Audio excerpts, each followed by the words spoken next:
Good day, everyone.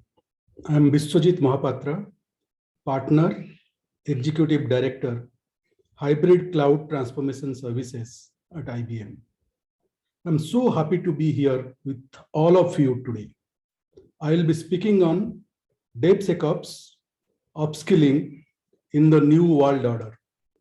I would like to take this opportunity to thank DevOps Summit Canada 2021 and Capital Carbon Consulting to give me this opportunity.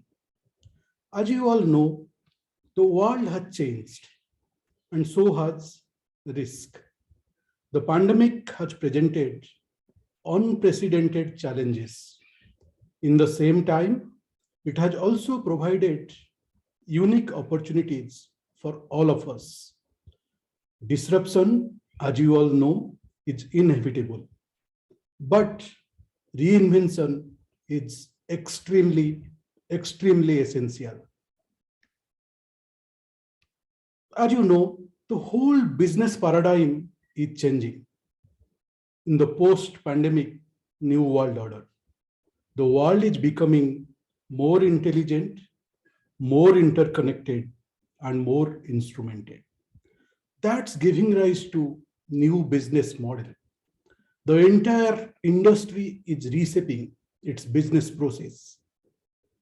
That's giving rise to new ways of doing work, whether it's actionable insights or in terms of orchestrated operations.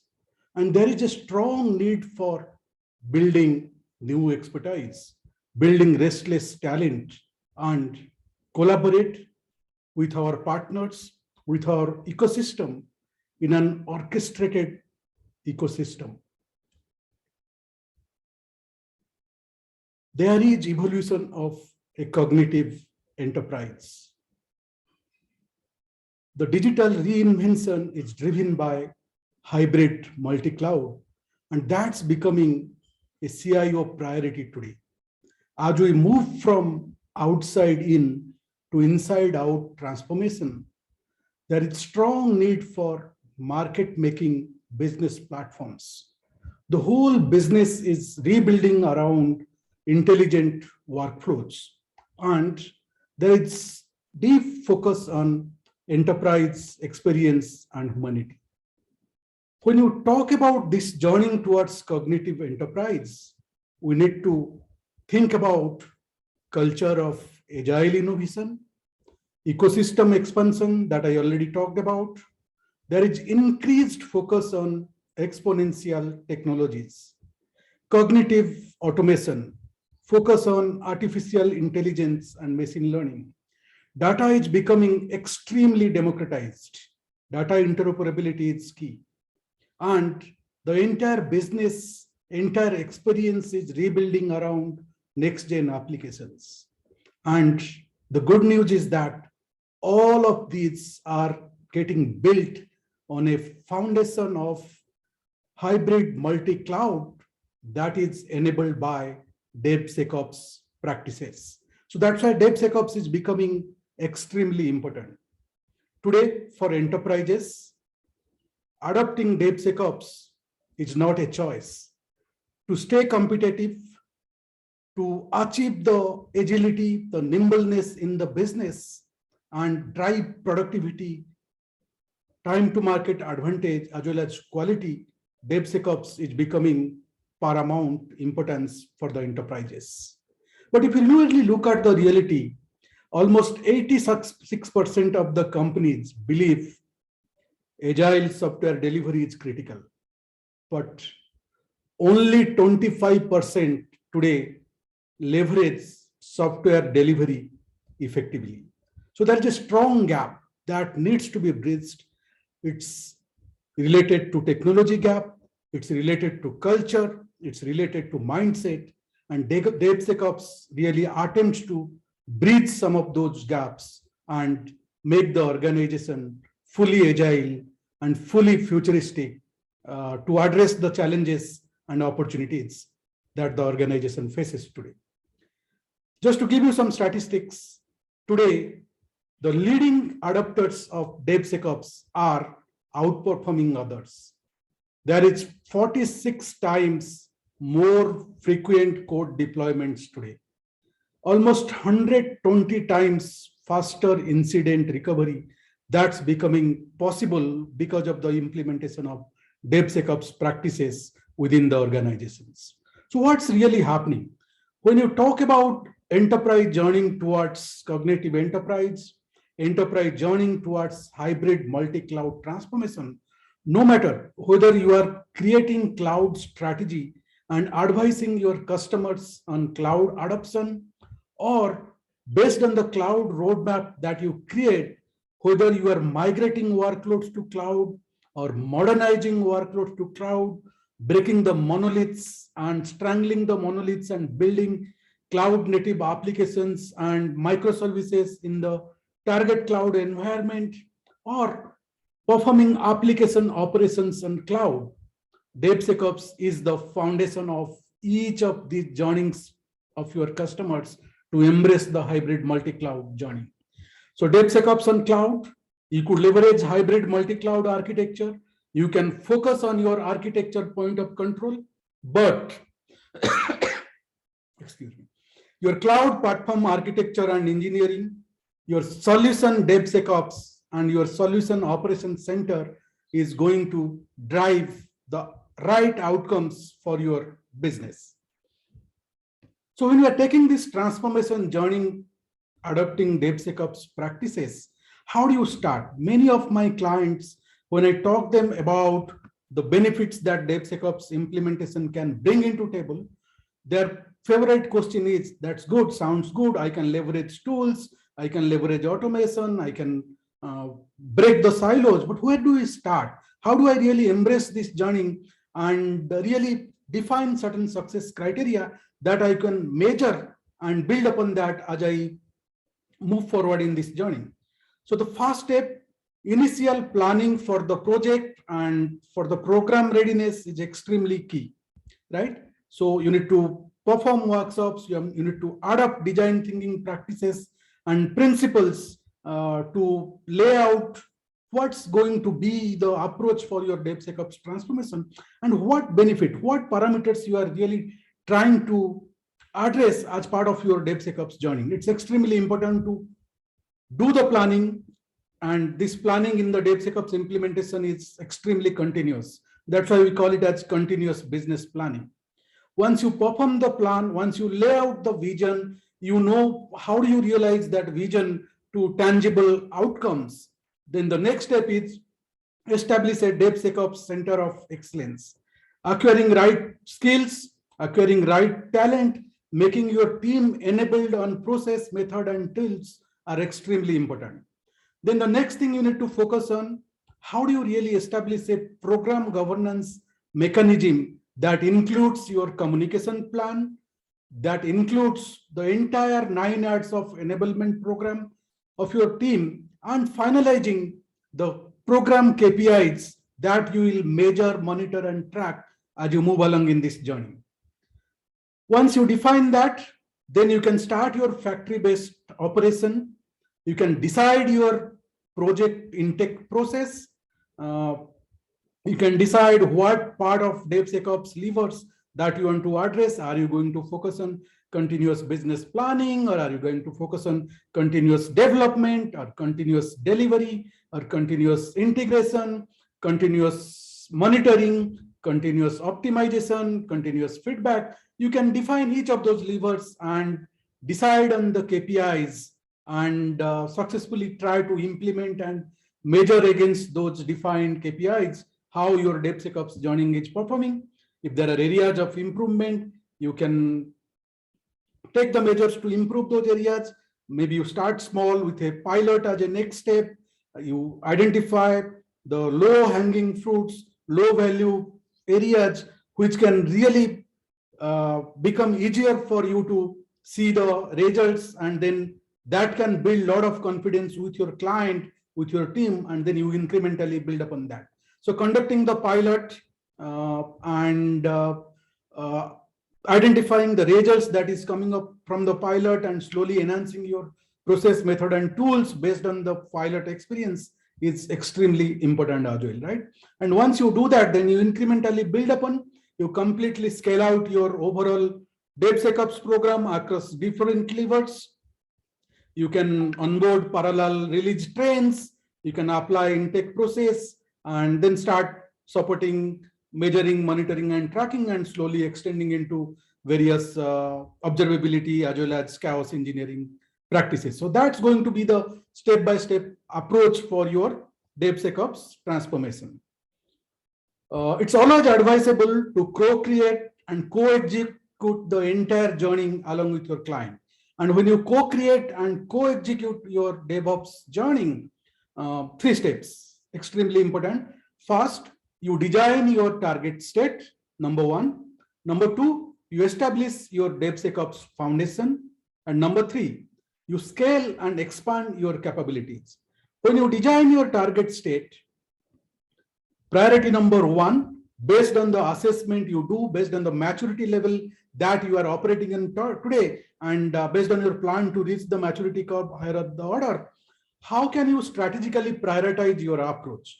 And number 2, it's extremely important to identify your target focus area as well. When you are establishing your DevSecOps foundation, doing a proof of concept, proof of value, as I explained earlier, is extremely important.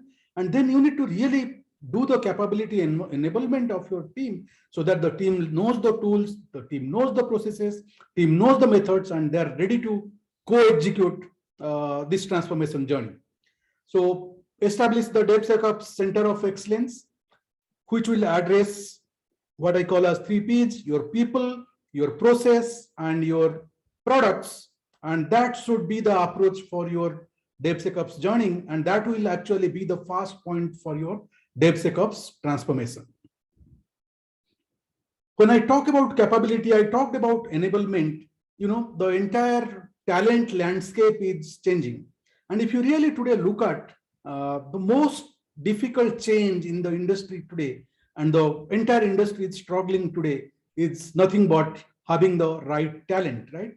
And we have taken a long journey from ISEPT practitioner to TSEPT practitioner to ESEPT practitioner, right? So if you're really looking for DevSecOps implementation, focus on building those ESEPT practitioners within your organization where they have deep experience across several areas. And in the same time, they are always exploring and innovating. They are having equipped with proven and evolving execution methodology. So they have experience, they have expertise, they have exploration and exploration capability, and they are executing the solutions better, right? And when you talk about the process framework skills, as I talked earlier, automation is going to be extremely, extremely important. How do you really leverage various tools that's available in the industry today and make them plug and play as part of your entire DevSecOps pipeline to reap the best benefit out of it, right? But in the same time, my word of caution will be when you are doing automation and looking at various tools, the market is flooded with tools, right? And most of the tools deliver the same way, same thing or other, right? So it's more important to understand the process, understand the outcome that you are trying to drive instead of getting carried away by implementing and utilizing multiple tools. I have seen many of my customers coming back and saying that, hey, I have purchased this tool, I have procured this license, but what next? What I need to do? So tool is not basically something that is going to give you the outcome. It's your process that and your objective and the outcome that you are looking at is extremely important. And tool is going to automate the process and make you move in the right direction. So don't, without a sound planning, without sound vision and execution, just procuring licenses is not going to help you to a great extent. In the same time, when you are building skills within your organization, having both functional skills and technical skills are critical. And along with all of those functional, technical, and business skills, the most important skill is actually human skills, right? How do you really have built a team which has right problem solving capability? Is the team really ready to take the decisions as and when it's required, right? Embracing the decision making capability, communication, communication for impact, right? Is there is right trust and transparency and governance established between the teams, right? So these are the human skills that you need to focus on as part of your entire evolution of talent journey when your attempt is to build those E-shaped practitioners.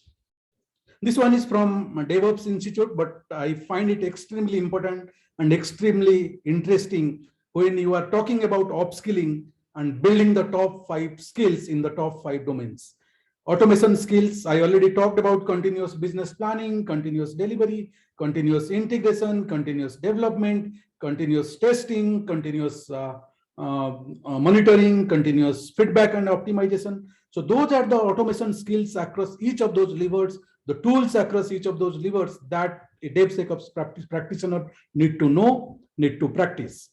In the same time, a lot of process and framework skill knowledge is also required, right? Understanding the process flow, having sound knowledge about analytics techniques, having agile mindset, great knowledge about Scrum, site reliability engineering, design thinking.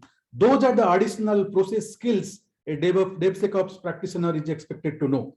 When it comes to functional skills, how do I do the IT operations? All the operations around my AI ops, ML ops, chat ops, even people are talking about no ops today, right? So all those ops skills are extremely, extremely important, right?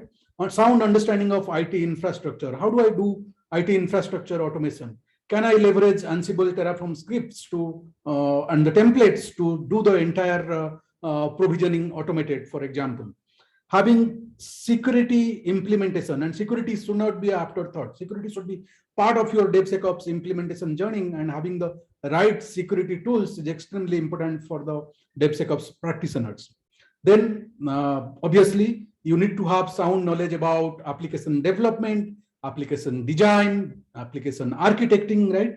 Those are the given skills that a DevSecOps practitioners need to acquire. When I talk about technology skills, I think the new normal is completely digital and the new behavior is contactless, right? And cloud plays an extremely important role there. So having cloud computing platform skills across various hyperscalers is extremely, extremely key. So understanding modern computing technology and architecture, how do I build composable business models, composable solutions, my low code, no code architecture, skills around various operating systems, how can I containerize, how can I orchestrate my containers, how do I build microservices across various development platforms, or various application technologies that I need to know are again important technology skills that DevSecOps practitioners need to acquire.